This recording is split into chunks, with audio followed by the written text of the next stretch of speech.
अस्सलाम वालेकुम, welcome again. अब हम देखने जा रहे हैं टाइप्स ऑफ टेस्ट।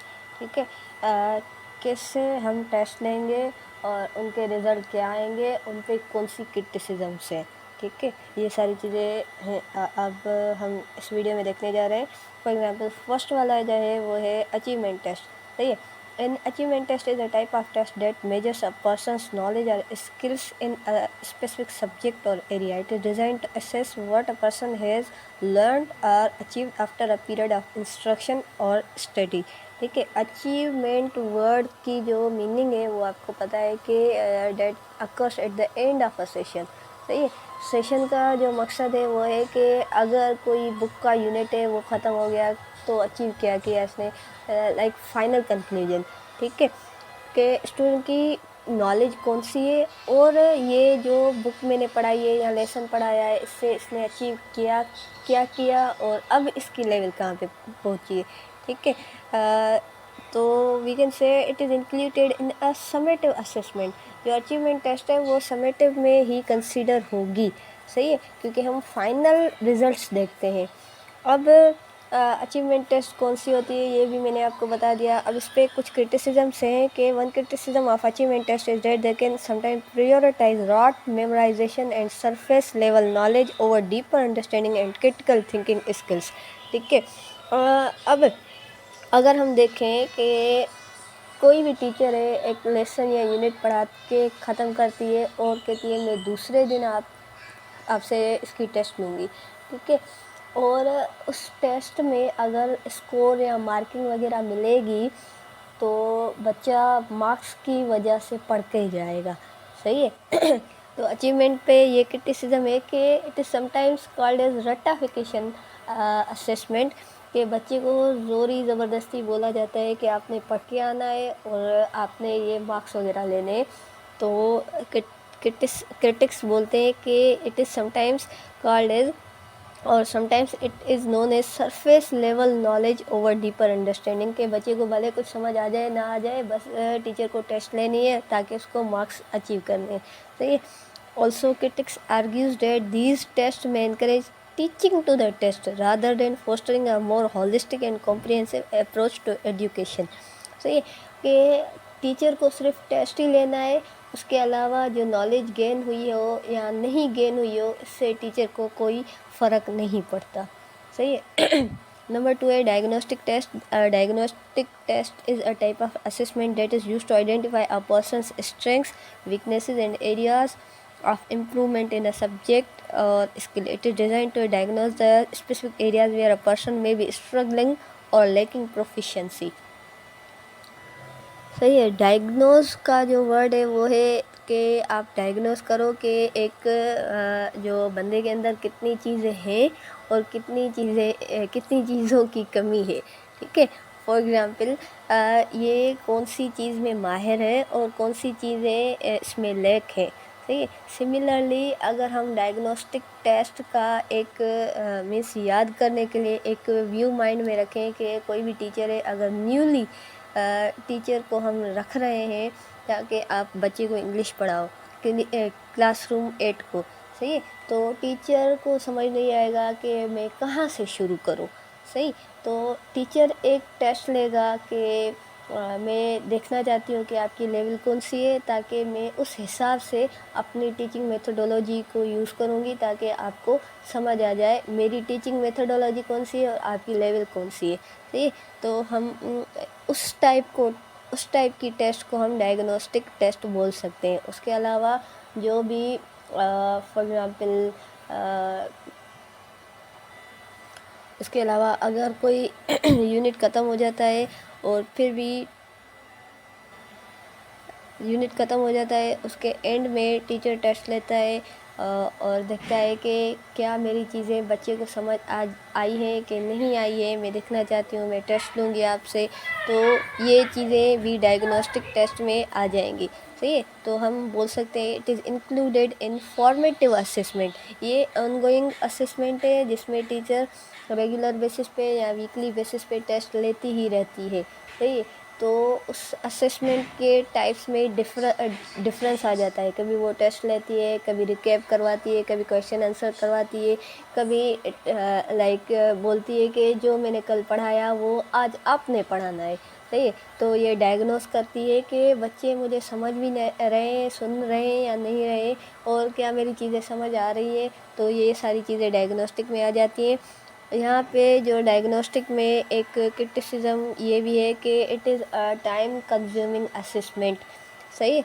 अब टाइम कंज्यूमिंग क्यों है? क्योंकि डायग्नोस्टिक टेस्ट का जो व्यू हम माइंड में रखते हैं कि अगर 25 स्टूडेंट्स हैं एक क्लास में और 25 स्टूडेंट्स में से सिर्फ 5 बच्चे टीचर को समझ रहे हैं और 20 स्टूडेंट्स नहीं समझ रहे हैं, तो इसका क्या मतलब है कि टीचर जो है उसकी मेथडोलॉजी सही नहीं है। टीचर मस्ट चेंज हर मेथडोलॉजी, टीचिंग मेथडोलॉजी। सही है। अब अगर टीचर ने मेथडोलॉजी चेंज की, फिर भी जो 10 स्टूडेंट हैं उनको समझ आ रही है, 15 को समझ नहीं आ रही है, लाइक वो टीचर जो है वो एकदम से अपने जो टीचिंग मेथडोलॉजी चेंज करती रहेगी। फिर स्टूडेंट का जो टाइम होगा वो टीचिंग मेथडोलॉजी समझने में चला जाएगा इंस्टेड ऑफ कोर्स लर्निंग। तो ये इसलिए ये टाइम कंज्यूमिंग है। ठीक है। जो व्यू मुझे नज़र आया, आपके हिसाब से वो दूसरा व्यू भी हो सकता है कि ये टाइम कंज्यूमिंग क्यों है। सही है। Than solely relying on test score. Teacher जो है डायग्नोस्टिक टेस्ट में भी ऐसे ही डायग्नोस करती है, जैसे क्वांटिफाई करना, किसी भी लर्निंग को स्कोर देना। स्कोर से समझ आ जाएगा कि बच्चा जो है वो मेरी बातें समझ रहा है। सही है। उसके अलावा डायग्नोस्टिक टेस्ट जो है वो पर्टिकुलर है, जनरल नहीं है। Particular means for example teacher को प्रोनंसिएशन टेस्ट लेना है कि मुझे ये देखना है कि बच्चे की प्रोनंसिएशन कैसी है। सही है। अगर एक बच्चा जो कि रूरल एरिया का है और उसकी जो इंग्लिश प्रोफिशिएंसी है स्पीकिंग में वो सही नहीं होगी, तो जाहिर सी बात है उसकी जो प्रोनंसिएशन है वो थोड़ी डोमेस्टिक होगी। सही है। एज़ कम्पेयर टू वो बच्चा जो कि अर्बन में रह रहा होगा, उसकी ज़ाहिर सी बात है जो प्रोनंसिएशन वो चेंज हो जाएगी। ठीक है। तो टीचर डायग्नोस करेगी जो अर्बन वाला बच्चा है वो सही है, उसकी डायग्नोस्टिक टेस्ट भी सही आ गई है। सही है। अब जो रूरल वाला है उसका तो प्रोनंसिएशन सही नहीं है, मीन्स ये इस चीज़ में कमज़ोर है। ठीक है। तो टीचर सिर्फ एक पर्टिकुलर स्किल के बेसिस पे रिज़ल्ट दे रहा है। इस हिसाब से क्रिटिक्स बोलते हैं कि जो डायग्नोस्टिक है वो पर्टिकुलर है। जनरल अगर हो तो टीचर रूरल और अर्बन के दूसरे स्किल पे भी फोकस कर सकती है कि राइटिंग कैसी है रूरल वाले बच्चे की, अर्बन वाले बच्चे की, स्पीकिंग कैसी है या फिर लिसनिंग कैसी है। ये सारी चीज़ें नहीं, ये सिर्फ एक पर्टिकुलर स्किल पे रिलाई करती है डायग्नोस्टिक टेस्ट। ठीक है। नंबर 3 आ गया cloze test. A cloze test is a type of language assessment that involves filling in the missing words in a passage और text. It is designed to measure a person comprehension, vocabulary and grammar skills. The missing words are typically indicated by a blank space or a number. सही है। Fill in the blanks जो है वो हमें हर book के last के chapter के last में मिले हुए होते हैं, जिसमें हमें वर्ड्स वही पुट करने होंगे जो कि बुक में लिखे होते हैं। सही है। For example these involve filling in the missing words, तो क्लोज टेस्ट। सही है। तो इस तरह की टेस्ट जो टीचर लेती है फिल इन द ब्लैंक्स वाली, इसको हम क्लोज टेस्ट बोलते हैं। सही। तो इस पर भी क्रिटिसिज्म था कि student should always have background knowledge. सही। Number 2 focus on vocabulary and grammar, not other aspects of language. सही। अब जो फर्स्ट वाली क्रिटिसिज्म है वो है कि student should always have background knowledge. इसकी क्या मतलब है कि अगर कोई बच्चा जिसने ये लेसन जो टॉपिक है पढ़ा होगा वो ही ये फिल कर सकेगा। अगर नहीं पढ़ा हुआ है और वो अपनी क्रिएटिविटी के हिसाब से वो ब्लैंक फिल कर रहा है तो उसका गलत हो जाएगा। सही है। और जिसने जो टॉपिक या लेसन पढ़ा है वो एप्रोप्रिएट वही वर्ड यूज़ करेगा तो वो सही हो जाएगा। सही है। This is called cloze test. Number 4 है डिस्क्रीट पॉइंट टेस्ट। तो पहले हम डिस्क्रीट वर्ड को समझते हैं। The word discrete means separate और distinct. It refers to something that is individually identifiable और सेपरेट फ्रॉम अदर्स। तो ये वो एक चीज़ जो कि हम पूरे ग्रुप में से एक को निकालें और स्पेसिफाई करें तो इसको हम डिस्क्रीट बोलेंगे। In the context of testing, a discrete test point refers to a specific element or concept that is assessed individually, separate from other elements. It's like focusing on one specific thing at a time instead of looking at the whole picture. सही है। जो discrete point है वो discrete point वाला test जो है वो इसको हम इजीली ये समझ सकते हैं कि one skill eight one time, एक टाइम पे एक ही स्किल पे ज़्यादातर फोकस करो, अदरवाइज़ जनरली लैंग्वेज को देखोगे तो ये सही नहीं रहेगा। ठीक है, for example basically it is included into formative and submissive assessment. ये ऑनगोइंग भी होता है, एट द एंड भी होता है। फॉर एग्जांपल हम रीडिंग पैसेज में देखते हैं कि एक्सरसाइज एक ऐसी भी आती है जिसपे हमें सिर्फ वोकेबलरी पे फोकस किया जाता है। तो सिर्फ वोकेबलरी एक पार्ट है लैंग्वेज के, एक स्किल का एक एलिमेंट है, तो इसको हम डिस्क्रीट टेस्ट पॉइंट बोल सकते हैं। सही है। उसके बाद है placement test. Placement test is an assessment given to student to determine their current skill level in a particular subject. It helps place students in appropriate courses or levels based on their existing knowledge and abilities. सही है। अब word place से हमें पता चलता है कि student की जो नॉलेज है वो इतनी है कि हम इसको किस जगह पे, किस लेवल पे बिठा सकते हैं। सही है। पहले तो जो प्लेसमेंट टेस्ट है, it is always a multiple choice question test. Example is entry test. सही है। एंट्री टेस्ट को हम बोल सकते हैं कि ये प्लेसमेंट टेस्ट है। और अगर बच्चा किसी यूनिवर्सिटी में या किसी कॉलेज में या न्यू स्कूल में एडमिशन लेता है तो उससे एंट्री टेस्ट ली जाती है ताकि हमें पता चल सके कि इसको हमें कौन से क्लास में बिठाना है। सही है। So this is placement test. और उससे पता चलेगा कि बच्चे को, अगर ये बच्चा 6 क्लास में पहले स्कूल में, प्लेसमेंट टेस्ट के बाद इसको उमूमन 4 क्लास में, 3 क्लास में बिठाया जाता है, क्योंकि इसकी जो नॉलेज है या इसकी स्किल क्राइटेरिया है वो टेस्ट के हिसाब से मैच नहीं होती। मेरे माइंड में एक क्वेश्चन आया कि what is difference between diagnostic and placement test. तो diagnostic test helps instructor from where and how should he deal with the course, while placement test is used for admission of a student. ठीक है।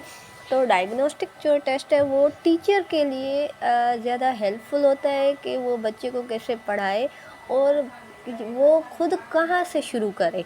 ठीक है। और कैसे पढ़ाए, उसकी teaching methodology कौन सी होगी। वाइल जो प्लेसमेंट है वो बच्चे के लिए यूज़ होती है कि उसको किस जगह पे रखा जाए, कहाँ पे इसको कौन सी क्लास में एडमिशन दी जाए। ठीक है। डायग्नोस्टिक हेल्प होती है स्टूडेंट की भी, लेकिन ज़्यादातर इंस्ट्रक्टर के लिए हेल्पफुल होता है। देन आ जाता है progress test. Progress test is a type of assessment that is used to measure a student's growth and development over a period of time. It evaluates the progress made by a student in a particular subject और skill area. ठीक है। Progress test में भी बच्चे को major किया जाता है कि पहले इसकी क्या लेवल थी, उसको कौन सी चीज़ें नहीं आती थी, अब देखते हैं कि ये प्रोग्रेस करता जा रहा है या नहीं। सही है। और ये प्रोग्रेस टेस्ट भी ऑनगोइंग असेसमेंट है, तो ये फॉर्मेटिव में आ जाएगा। देन आ जाता है proficiency test. Proficiency test is design to evaluate a person's level of skill और knowledge in a particular subject और एरिया। प्रोफिशिएंसी भी पर्टिकुलर है। ठीक है। It assesses the individual's overall competence and ability to perform task related to that subject. Proficiency जो test है वो एक प्रोफिशिएंसी वर्ड से हमें पता चलता है कि उस लेवल की जैसे कोई बच्चा जॉब के लिए एलिजिबल हो। सही है। अब वो स्टूडेंट नहीं रहता, ना ही प्राइमरी का ना ही सेकेंडरी का, वो रहता है टर्शरी लेवल का स्टूडेंट जो कि प्रोफेशनल भी हो और उसमें इतनी प्रोफिशिएंसी आ चुकी हो कि वो लैंग्वेज के चारों स्किल्स में ज़्यादा से ज़्यादा प्रमोट हो चुका हो। So an example of proficiency test could be a language proficiency test such as the TOEFL, IELTS. उसके अलावा जो कि US एंड UK वाले टेस्ट लेते हैं और उसके हिसाब से सर्टिफिकेट्स देते हैं और फिर हमें एक एलिजिबिलिटी क्राइटेरिया में रख लेते हैं कि ये हमारे मुल्क के काम आ सकता है तो इसको यहाँ पे रख लो, सही है, मीन्स उस मुल्क में. It measures a person's ability to understand and use English in academic settings. The test evaluates skills like reading, writing, listening, and speaking to determine the individual's proficiency level in English. So, thank you so much.